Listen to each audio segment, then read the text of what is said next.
die Verbrennung der Amerikaner. What is up, my beautiful mates of YouTube? My name is Aussie Marcel, and in today's video I'm going to be answering your questions. So I'm just going to put on my new sunglasses, I'm going to have a sip of beer. My dad gave this to me in the car, and I was just like, it'd be rude not to. So that's my logic going forwards today. Tastes an awful lot like an IPA. And for the curious of you out there, Smithy's easy drinking beer. Clean, balanced and subtle, proudly brewed in Victoria. Tastes a lot like an IPA, but this is not a beer channel. Show it off anyway, hey. If you like IPAs, it's not bad. But I am not an IPA boy. I'm an IPA lady. Fragrance of the day, and I picked this up this morning for $70 Australian in what is easily the best fragrance deal of my entire life. Tom Ford's Black Orchid. This is the most divine, sexy, delicious fragrance you've ever smelled in your entire life. It reminds me of an ex-girlfriend of mine. Every time I smell this, I'm just transported back to her bedroom in St Kilda. Jeez, this has got to be like one of the best scents of all time, right? It just has to be. It's unisex, dusty, sort of chocolatey. There's like floral here as well. It's just one of the best scents ever conceived by man. This is the eau de parfum as well. I mean, it's expensive, yeah, but it's literally incredible, and it's a 24-hour plus scent. There are a few clones out there, including Oud 24 Hours, but they don't hold a candle to the real thing. Alrighty then. Starting things off with the very first question, and that is, I'll put them up on the screen as well. I'll do some like hectic editing for you guys. Victor Creed asks, if you would suggest just one signature fragrance to a person for the rest of his or her life, what would it be? That is a bloody good question, Victor Creed. And the reason that's a good question is because who's it for? Like, if I was suggesting a fragrance for myself, Black Orchid would be very close to the top of that list. But for most people, for men, for instance, you could probably pick something like Hugo Boss Bottled or, you know, Hugo Boss Man. Just something infinitely wearable, something that's timeless and doesn't go out of style. For a woman, I would suggest something like... I've got a soft spot for the Elizabeth and James scents. I won't go into it, but those are like the best quality female fragrances that I've ever smelled. So that is my answer. Mike asks, when/how did you get into fragrances? My dad got me into them. I've got this like really beautiful, vivid memory of when I was a kid, and before we would go out for dinner on the weekends, he would put on Dracar Noir before we would go out to the pub or something like that. And that pretty much started my love for fragrances, and that's why Dracar Noir is probably like my favorite fragrance of all time. What notes do you love/hate? I love leather notes, I love smoke and incense notes, and what notes do I hate? If they're really cheap and poorly utilized, I really hate citrus notes. How do you fund your addiction?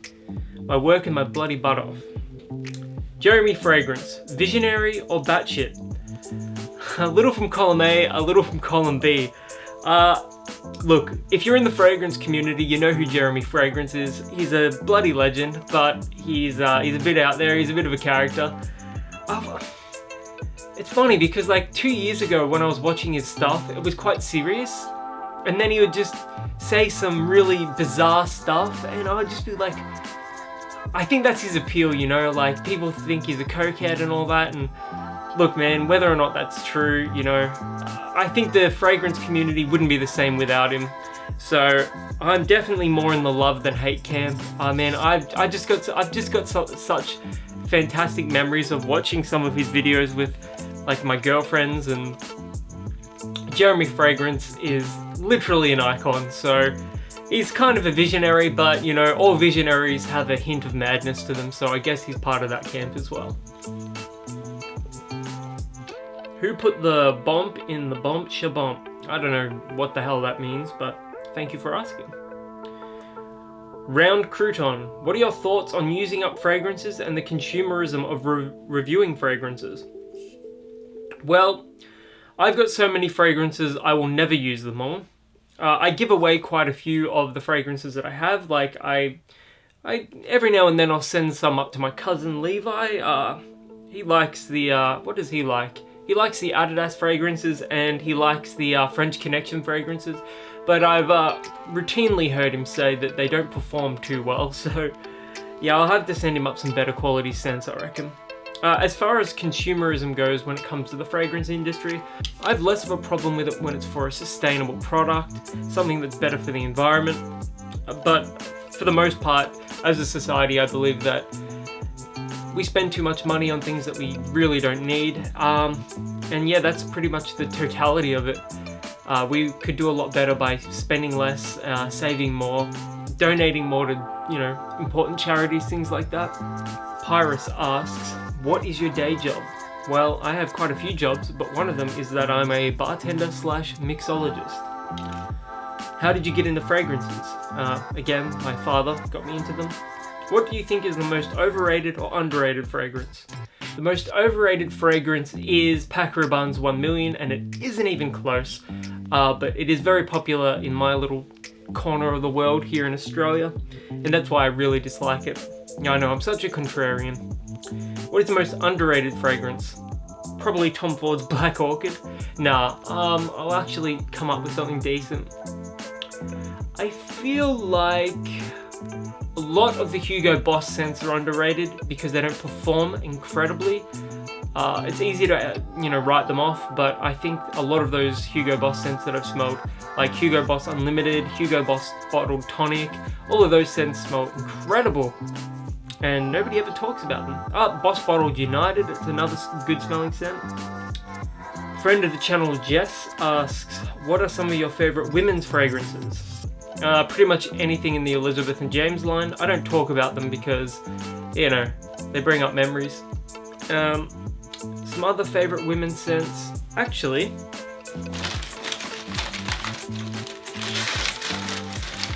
I have it here for a reason. Flora Botanica by Balenciaga. That is an incredible fragrance. I paid $40 for this. Definitely worth picking up, and I will just bring it up again. Look at the packaging. It looks exceptional. What do you like most about making these amazing videos? Getting in front of the camera and talking to all of you beautiful people in the fragrance community. If you were to create your own fragrance, what would some of the notes be? Smoke and leather. I didn't even have to think about that one. Smoke, leather. I feel like Leather Skies by All Saints is a really good template for something that I would sort of create, because there is a part of me that would want to create something really dense and off-putting, but there is also a part of me that would really just want to create something that people love. If you were to create your own fragrance, I already answered that. Much love and happiness to you from the States. Much love from Australia. Cheers. Mike, show us some of your ink. Well, I've got too many tattoos to show off all of, and I'd have to strip, and you guys would have to pay to see that. So, I'll take off my blazer, and I'll just give you a little bit of a tour. Alright, what do we got here? I've got an owl on my hand, I've got a wolf on my hand, I've got a bunch of band tattoos. I mean, is it obvious that I like music? Maybe it isn't. Got a zombie. You know, I've got a lot of horror tattoos. You know, I grew up watching horror movies like when I was a little kid, so that's always been part of my aesthetic. And you know, I've said it to family members before, like if 14-year-old me could see me now, he would be, you know, so proud of what I've done and what I look like. So I guess in some sort of way, that's kind of beautiful. What else do we have here? Christopher, what are your thoughts on DP fragrances, and is the Intense Sauvage cologne any good? I would love to answer your question, mate, but I don't know what DP fragrances are. I don't know if we get those here in Australia. Maybe leave a comment on this video and let me know what they are. And then, finally, luckily last, Andrew Wallbank, Sweating Buckets. That sounds like an Aussie if I've ever heard one. Have you ever thought of doing a comparison video between designer brand clones and the authentic product? There's a good variety of cheapies. I think way early on in the channel, and I'm talking like really early on in the channel, I had a video where I compared designer brand Cool Water clone and designer brand Dracar Noir. I compared them to the real thing. Hopefully the video is still up. I'm actually not too sure. But yeah, I would love to like literally buy all of the ones that I have available to me locally and then test them out. So yeah, those are all the questions for the Q&A. This will be like part 1. You know, I'm sure I'll revisit this in 2 years time when I've got a couple more subscribers and do another one then. I just wanted to say thank you to everyone who participated in the Q&A. It's been an absolute pleasure answering your questions. Apart from the shabump question, you know, I don't even know what that means, but it's valid, and thank you for asking it all the same. Until my next video, my name is Aussie Marcel, and I'll catch you guys around. Cheers.